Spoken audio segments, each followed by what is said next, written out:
You're listening to an Airwave Media Podcast. The new year is the perfect time to start building credit scores, because when your credit scores increase, your opportunities do too, like possible loan approvals and lower interest rates. Chime makes it easier to help build your credit with a secured Chime Credit Builder Visa credit card. You can use Credit Builder everywhere Visa credit cards are accepted. Chime helps you build your credit scores safely by using your own money to make everyday purchases and on-time payments. To apply, just open a Chime checking account with a $200 qualifying direct deposit. And don't stress, there's no annual fee or credit check required to apply and get started. Start building your credit history and finding new opportunities with a secured Chime Credit Builder Visa credit card. Get started today at chime.com/build. That's chime.com/build. The Chime Credit Builder Visa credit card is issued by the Bancorp Bank N.A. or Stride Bank N.A. members FDIC. Late payment may negatively impact your credit score. Results may vary. Hello everyone, and welcome to History of the Great War episode 108. This episode, just like every episode, is brought to you by people just like you, yes, you, who have chosen to support the podcast on Patreon. By doing so, you gain access to special Patreon-only episodes. More importantly, you get access to the special warm, fuzzy feeling, only available for those who support the show. If you like the idea of a special warm, fuzzy feeling, head over to patreon.com/historyofthegreatwar to check it out. Last episode, we looked at the food situation in Germany during the war. And this episode will begin by looking at Germany's two most important allies, Austria-Hungary and the Ottoman Empire. Austria would be in a position similar to that of Germany, although it would in general be far worse, especially in the Austrian heartland and in the capital of Vienna. For the Ottomans, their situation would more closely resemble that of Russia, where there was food produced in the empire in some quantity, but they found it very difficult to then transport that food to the population centers, particularly the capital of Constantinople.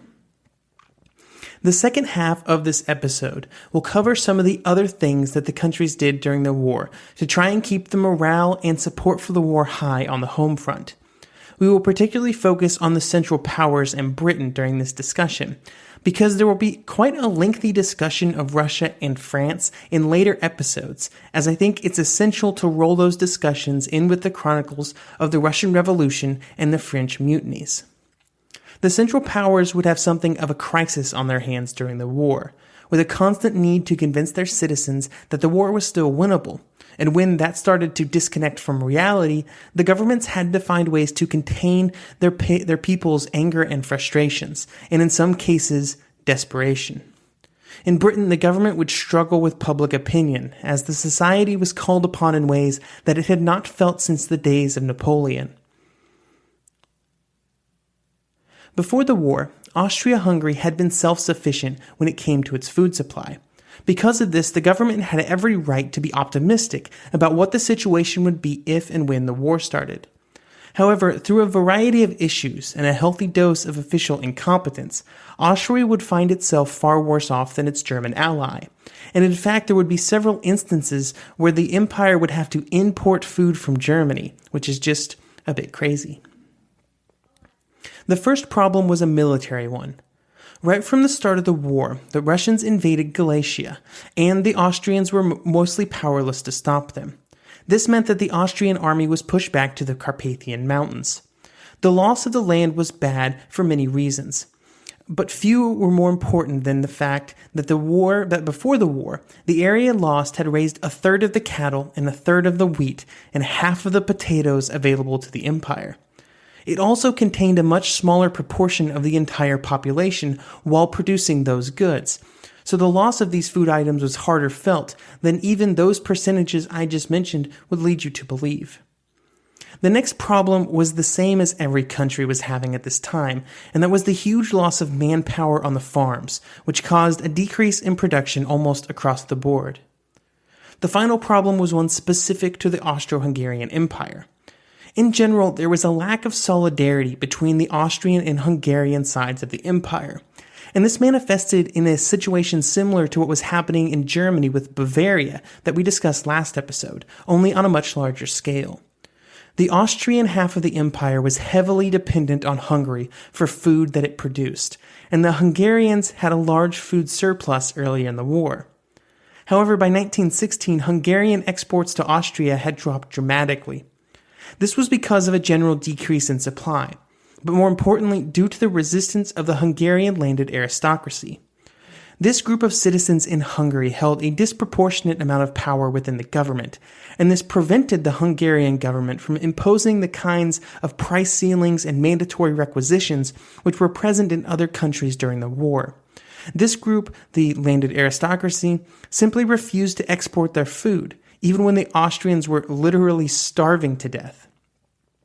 This issue was unique to the dual monarchy nature of the empire and the makeup of the Hungarian portion of that monarchy, but it shows one of the greatest weaknesses of that system, with one side, in this case the Austrian side, not able to exert the kind of power needed during total war to keep its people fed. Because of all of these problems, the Austrians began introducing rationing in early 1915. At first it was bread and flour, and in these efforts they were different than some other countries. Instead of making sure that everybody got their fair share, the government wanted to try and make some money off the situation. To do this, they set up a scenario where people could buy the amount of bread on their ration ticket for a certain somewhat reasonable fee, but then they could also buy more at a heavy markup.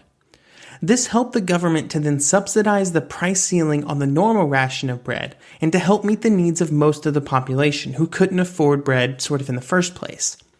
This was not a horrible system in theory, but the most important requirement is that there had to be some level of surplus beyond basic needs to sell for that higher price, and this would very rapidly not be the case. As the shortages increased, people then tried to hoard their food. I think this is a very reasonable reaction for the population in this sort of situation to take. There was not much food, so they tried to get as much as possible and store it for later. However, there's a big problem with this, and it was just that people did not know how to store food in a long-term situation. Long-term food storage in any situation is hard, and most private citizens in Austria-Hungary at this time did not have the knowledge, experience, or facilities to make it work. Because of this, a huge amount of the food spoiled, molded, or went rancid. As supplies continued to shrink even further, the ration lines lengthened. By the spring of 1917 in Vienna, a city hit the hardest maybe of any in the empire, 250,000 people, or more than 1/10 of the city's population, stood in food lines every day. These lines would start to form at 10 p.m. the night before, and if you were not there by midnight, the chances of you getting food rapidly declined. As it was, 20% of the people in line generally left with nothing. In such an atmosphere, morale, perseverance, and patriotism became currencies in short supply. Inflation in the empire would hit the lower classes hard. The general cost of living was 2.5 times higher in 1916, and by the end of the year, it would balloon to 6 times higher. The empire, in rickety financial situations before the war even started, found itself unable to compensate even the skilled war industry workers. By 1918, Czech workers in Bohemia were at wages that gave them just 35% of the purchasing power that they had had before the war, and they were the lucky ones. Much like in Germany, the Austrian war bread went from something that resembled peacetime bread to something that was cut so much by substitutes that it barely resembled bread at all. Lentils, peas, chestnuts, soybeans, clover, everything was used to try and stretch the rye and potato and maybe some wheat that was available. By the end of the war, even this was not greatly helping, and the ration for Vienna was down to 1,000 calories a day. All across the empire, and to a lesser extent in Germany, children were sent to the countryside from the cities. These children were expected to work in the fields, while their caregivers were expected to feed them, while also receiving some monetary compensation from the government. This could not happen for everybody, though. And during the last years of the war, children in Vienna almost stopped growing at all because their nutrition was so poor. So 12 and 14-year-old children were more reminiscent of sickly 8 or 10-year-olds from before the war. They were a generation starved by war, and they would be the generation that 25 years later would have to send their own children out into the countryside once again, although in that case not to avoid starvation, but instead Allied bombing.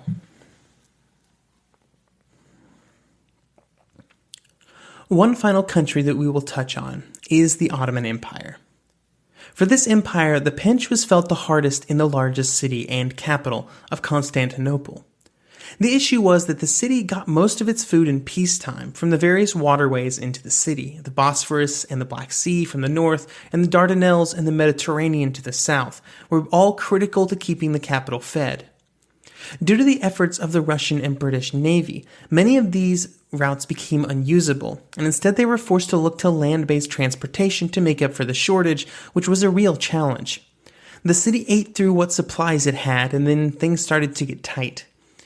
Early in the war, there was more than enough food in the empire, but it was very difficult to transport it from where it was to the cities where it was needed. After the first year of the war, even the more agriculturally inclined areas were running short. This was due to the burden of conscripting so many of the men into the army, especially from the areas of the empire that were most fertile, like parts of Asia Minor. This resulted in the amount of land being cultivated reduced by half during the war, not due to lack of demand, but instead due to the simple lack of labor. Unlike in Germany, France, or Britain, there was not a large amount of mechanization of the farming, which might have allowed them to handle so many men being pulled away, so much of the land could only lay fallow just due to lack of hands.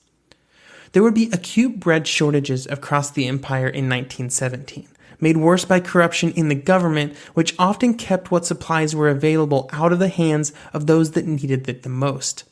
This was done for the sole purpose of increasing profits. For both the Ottomans and the Austrians, the worst part was that they definitely could have both handled their needs just fine and kept all their citizens well fed if things had went a little different. Maybe if fewer men were needed at the front for so long, maybe if a few better management decisions were made by the government, they could have utilized their agricultural strengths to keep the food flowing during the war. Instead of being a strength, though, food production in both empires became their greatest weakness, which would slowly sap the ability of both countries to continue their role in the war. By 1918, both the army and the citizens back home would be half-starved shadows of their former selves, barely able to offer physical, emotional, or mental resistance.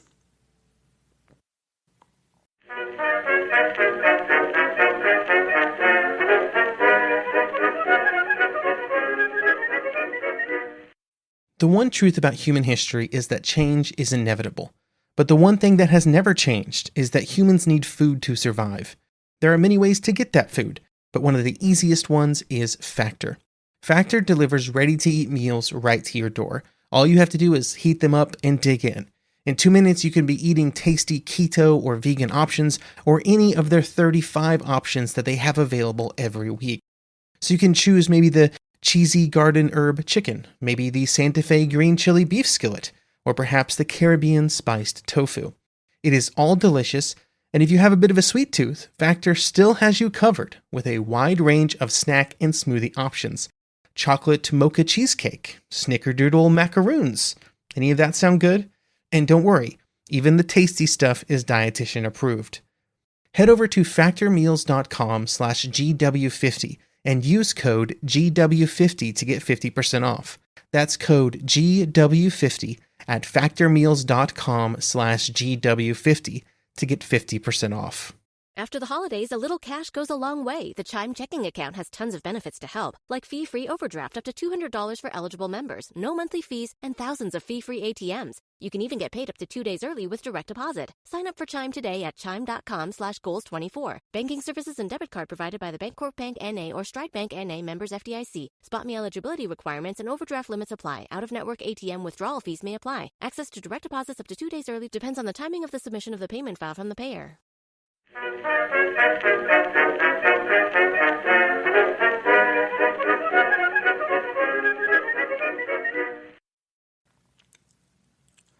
Now we move on to talking about a different important aspect of the war, morale, both at the home and at the front. For citizens of the countries in the war, they were often fed a steady diet of propaganda from their governments, often with the press helping it along. Ludendorff would say of propaganda that, quote, good propaganda must keep well ahead of actual political events. It must act as pacemaker to policy and mold public opinion without appearing to do so, end quote.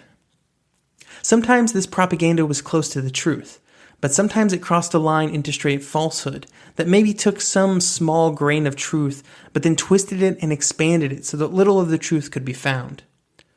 An example of this would be the atrocities in Belgium that were done by the Germans. They absolutely happened. Civilians were absolutely killed by German military soldiers and officers. However, the press in Britain blew it completely out of proportion, greatly inflating the numbers of those affected and the motivation of the Germans. Photographs of old Russian pogroms against the Jews were used to punctuate the situation, claiming of course that they were from Belgium. This is just one example of an entire list where the governments and the press took something and made it much larger than it was, all in the name of keeping the ever-critical public support behind the war.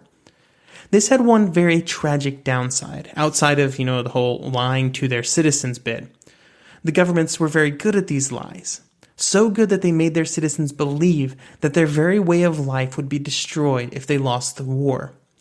This created a situation that when it came time to negotiate peace, the negotiators had almost no wiggle room because they were hemmed into a position of maximum punishment due to how they had built the war to that point with their people. Every government had raised the stakes of the war beyond all reason in the name of maintaining support, and they could not in the end bring it back down to earth. For the French and British, they had told their people that the goal of the war was to destroy Prussian militarism, to crush Germany's power to wage a future war. They were fighting the war to end all future wars before they even started. And this made it easy for the Germans to preach to their populations that they were fighting for their very survival, that the enemy would tear it all down. Therefore, nobody could suggest a peace on real terms. They could not entertain peace before somebody had been pushed to the very end of their strength. When peace did finally come, they could not negotiate in good faith and instead had to punish the losers, punish them in a way that they could never possibly recover, or maybe just like 15 years later, and then they'd come back with a vengeance. But they weren't thinking about that in 1919. For their part, the British understood early on that they would need a propaganda campaign to keep the public behind the government, and it would have to be of a tremendous scale. Because of this, Charles Masterman was put in charge of the effort, and to accomplish it, he reached out to all the literary heavyweights of British society. Thomas Hardy, Arthur Conan Doyle, H.G. Wells, just to name a few. They all came together to write a letter to the British people, to plead with them to fight for the ideals of Western Europe against the militarism of Germany. This was just one of the early efforts, and soon the War Propaganda Bureau was pushing out countless propaganda items, books, pamphlets, newspapers, posters. Every possible way to communicate with the people was used. These items were created by the Bureau but were not published by it. Instead, the government reached out to the publishing houses of Britain and had them print and distribute copies to try and maintain some feeling of legitimacy. It was a clever game. In many ways, it worked.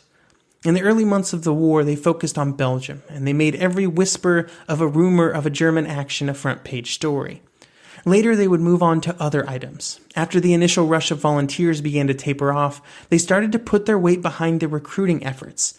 They always tried to utilize famous authors for these efforts, with a great example being Rudyard Kipling, who would initially be a strong supporter of the war. He would write, "What will be the position in years to come of the young man who has deliberately elected to outcast himself from this all-embracing brotherhood?" Kipling would also give his son, just 17 years old at the time, permission to go on overseas service, a tale with its own tragic ending. These are just a few of the examples, though, and the Propaganda Bureau was active throughout the war, and they would have a discernible effect on the mindset of British society. Maybe not enough to keep the number of volunteers up to the required levels, but enough to firmly paint the Germans as a monstrous enemy, the dirty Hun. Propaganda was just as important to the Central Powers during the war, especially as it began to go badly later on. They pushed slogans like Siegfrieden, or peace through victory. During the first 2 years of the war, this was enough because there was great success at the front. However, in 1916, things began to change. By the end of the year, over 1 million German soldiers had been killed. Sure, there had been successes in Belgium and northern France and a good bit of Russia. All were in German hands. But this did not seem to offset the cost to the average German, who was having problems finding food. Here is John Keegan from the First World War. Quote, "By the end of 1916, life for most citizens became a time of eating meals never entirely filling, living in underheated homes, wearing clothing that proved difficult to replace, and walking with leaky shoes. It meant starting and ending the day with substitutes for nearly everything." End quote. The hunger that everybody felt was just the most noticeable and constant irritant, and unfortunately for the government, the blame for these shortages had shifted by the end of 1916, away from the British blockade and onto the government. Confidence in Berlin would reach a new low in 1916, and when they put out a call for the Fifth War Loan, they were met with anything but enthusiastic support. War loans were a critical way for the government to leverage the wealth of its citizens to finance the war, and the first several had been received quite well. But by the fifth, this was not the case. Instead of lining up to give the money to the government, people were instead actively withdrawing money from their savings accounts because of rumors that the government was going to start confiscating money directly from the citizens to pay for the war. There was also growing distrust within society as well, primarily between the urban and rural segments of society. Both were united in only one sentiment, that the government was powerless to help them against their internal hardships, even if they could protect them from external enemies. It was all of this that resulted in strikes increasing between 1915 and 1916 more than 5 times over, with the number of workdays lost in 1916 totaling almost 250,000, at a time when Germany needed every last shell and gun at the front. It was under these conditions that Bethmann Hollweg began to push for peace talks in late 1916, which we talked about in episode 104.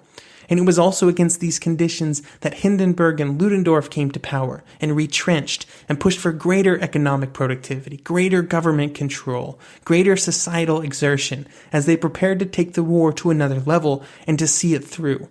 They did not want peace through negotiation or peace through understanding. They wanted peace through victory. There was no nation that should have been more concerned about internal morale and unity when the war started than Austria-Hungary. It was made up of countless ethnicities, all of them with their own thoughts and desires and the growing trend of nationalism. Nowhere was this better illustrated than when the Reichsrat reopened in May 1917, which could be considered their biggest propaganda move of the war. The Reichsrat was the legislature of the empire. Think the House of Commons or maybe the U.S. House of Representatives. It had been suspended when the war started, but was reopened in 1917, with the hope that by doing so, the government could garner more support from the people of the empire. However, it was during this opening and the statements made by the various groups within the empire that it was shown that the empire was still very much a group of people with competing demands. The Czech Union's chairman would read out a statement that said, quote, "The representatives of the Czech nation are deeply convinced that the present dualist system has led to the emergence of a ruling and subject nationalities, which is detrimental to the interests of all of them, and that in order to remove every national injustice and ensure the general development of each nation in the interest of the empire and dynasty as it is whole and necessary to transform the Habsburg-Lorraine monarchy into a federal union of free and equal nation states, basing ourselves at this historic moment on the natural right of nations to self-determination and free development, reinforced moreover in our case with inalienable historic rights. We shall demand the unification of all branches of the Czechoslovak nation in one democratic state, including the Slovak branch, living as a unit contiguous with its Czech motherland." End quote. In short, they wanted a complete reworking of how the empire worked, all of its power structures, all of its organizations in 1917, when the nation was deep in a seemingly never-ending war. The Czechs held the power to sort of back up their demands as well. They were often well-educated, and they represented a good amount of the empire's industrial capacity in Bohemia. They were also joined in this call by the southern Slavs, the Slovenes, Croats, and Serbs, who wanted their own autonomous state within the empire. The goal of reopening the Reichsrat had been to make the people feel like they were more involved, and to co-opt their representatives to gain support for the war. In this effort, it was partially successful. However, it could not undo the economic hardships suffered by the people of the empire. In 1918, the private correspondence of the people of the empire, as collected by imperial censors, point to a population around the empire that, if not in full-blown revolutionary mindset, at the very least felt completely alienated from Vienna. Austria-Hungary is one example of a country where propaganda was not enough to bring the citizens behind the government, and they would not be alone in this failing. Italy and Russia would find its citizens losing all confidence in their government, and even in almighty Germany there would be unrest, a situation which we will discuss next episode.